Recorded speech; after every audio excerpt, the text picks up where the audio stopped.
Welcome to the ASMR Help Desk. How may I help you today? Today is another installment of our Magic the Gathering Arena. Today is going to be a short one. I am just going to take you through a pack opening and then a quick rundown of one of my favorite decks that I like to play. So let's go ahead and get started. So here we have a pack. I'm going to go ahead and open it. And most of these cards are firsts. Overgrown Arch, 1 and a green for a 0/4 creature plant wall. It has Defender. Tap and you gain 1 life. Pay 2, sacrifice Overgrown Arch. Learn. Learn as you may reveal a lesson card you own from outside the game and put it into your hand, or discard a card to draw a card. Biomathematician, 1 green and a blue to get you a 2/2 creature human wizard. When Biomathematician enters the battlefield, create a 0/0 green and blue fractal creature token. Put a +1/+1 counter on each fractal you control. Bury in the books. Pay 4 and a blue for an instant. This spell costs 2 less to cast if it were target. Let me try that again. This spell costs 2 less to cast if it targets an attacking creature. Put target creature into its owner's library, second from the top. Elemental Masterpiece. 5, blue and a red. Create 2 4/4 blue and red elemental creature tokens. Pay a blue or a red and a blue or a red to discard Elemental Masterpiece, create a treasure token. Then we got a Mystical Archive Opt. Pay 1 blue for an instant. Scry 1, draw a card. We also got a common wild card. Ardent Dust Speaker, 4 and a red. For a 3/4 creature Minotaur Shaman. Whenever Ardent Dust Speaker attacks, you may put an instant or sorcery card from your graveyard on the bottom of your library. If you do, exile the top 2 cards of your library. You may play those cards this turn. Let's see our rare. Leonian Light Scribe. 1 and a white for a 2/2 creature cat cleric. Magecraft. Whenever you cast or copy an instant or sorcery spell, creatures you control get +1/+1 until end of turn. Okay, it's not bad. I'm going to go to my decks. Now, this deck is one of my favorite decks to play. I call it Rats, with a lot of A's because I like rats. So I tried to curve it. It's not a great curve, but it's a curve nonetheless.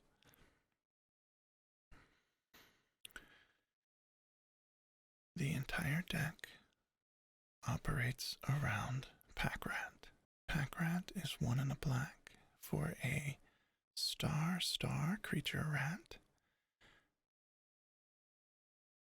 Pack-Rat's power and toughness are each equal to the number of rats you control.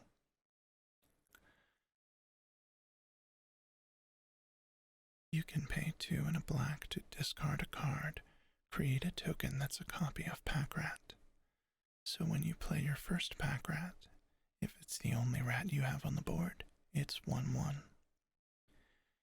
But then if you either play a new Pack-Rat or create a Pack-Rat creature token, then they are each 2/2. But the beauty of it is, any rat counts. So any other rat that I cast from this deck counts. I start with Typhoid Rats, which is black for a 1/1 creature rat that has Death Touch.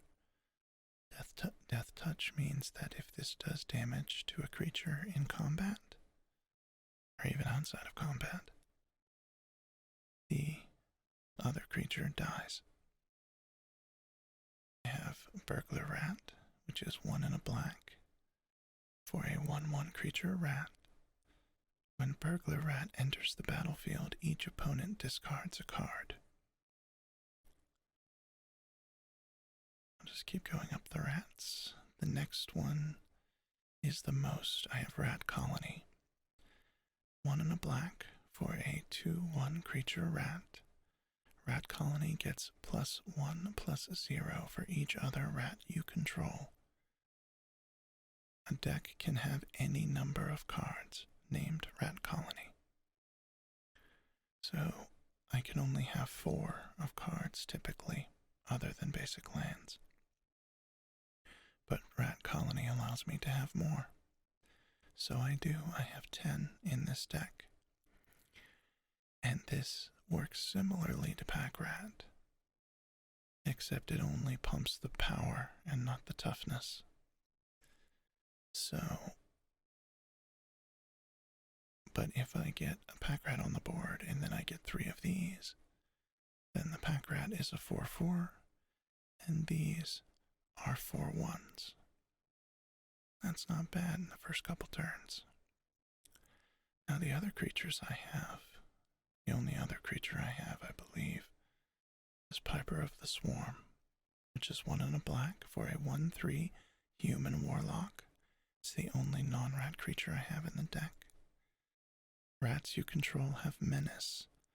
That means a creature with menace can't be blocked except by 2 or more creatures. I can pay 1 and a black and tap it to create a 1/1 black rat creature token, which will feed my pack rats and my rat colony. Or I can pay 2 and 2 black to tap it and sacrifice 3 rats, gain control of target creature. This is a pretty powerful card with rats. Then I have a couple things of removal to try to keep control of my opponent. Cast Down, which is 1 and a black for an instant, destroy target non-legendary creature. I have 4 of those. I have 4 murders, though they are different arts from different versions of Magic. Different sets. This one's from M20 and this one's from M19. This is 1 and 2 black for an instant, destroy target creature. Then I also have Drag to the Underworld, which is 2 and 2 black for an instant. This spell costs X less to cast, where X is your devotion to black. So every black pip or mana symbol in permanence I control reduces the cost of this. So if I have a couple of pack rats and maybe a Piper of the Swarm on board, then this will be this will be cheaper to cast. And then the last couple cards I have in the deck is Icon of Ancestry, which is 3 for an artifact. As Icon of Ancestry enters the battlefield, choose a creature type. I obviously would select rats. Creature you control of the chosen type gets +1/+1. I can pay 3 and tap it. Look at the top 3 cards of your library. You may reveal a creature card of the chosen type from among them and put it into your hand. Put the rest on the bottom of your library in any order. This is if I'm having trouble getting a card I need, particularly a rat card. Or I can also use it if I'd like to get my Piper out. If I'd like to get my Piper of the Swarm, I could call out Human Warlock when I cast Icon of Ancestry to try to see if I can pull him out quicker. But that's a corner case that I don't think I would do very often. And then one of my favorite cards in the game, Helm of the Host. Pay pay 4 to get a legendary artifact equipment.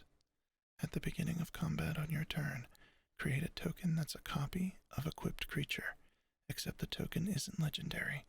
If equipped creature is legendary, that token gains haste. Equip 5. So what I like to do is get this out, and then get it on my pack rat. And then I can create a pack rat, and then Helm of the Host will create a pack rat. And as you can see, it can kind of get out of hand very quickly. I like it. Though there is a card in Strixhaven that does this even quicker and even beyond. It's not even exponential, it's beyond that, but it wouldn't work in this deck. I'd have to change the colors of the deck, which would be very difficult. But that's my deck, and then I have 20 swamps. And that's my deck.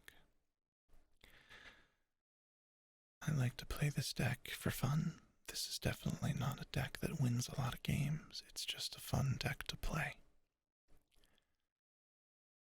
I've always liked pack rats. And when I saw that they were releasing pack rats in a particular set earlier this year, or maybe it might have been last year, I jumped at the chance to pick it up. But that pretty much covers everything we're going to be doing today.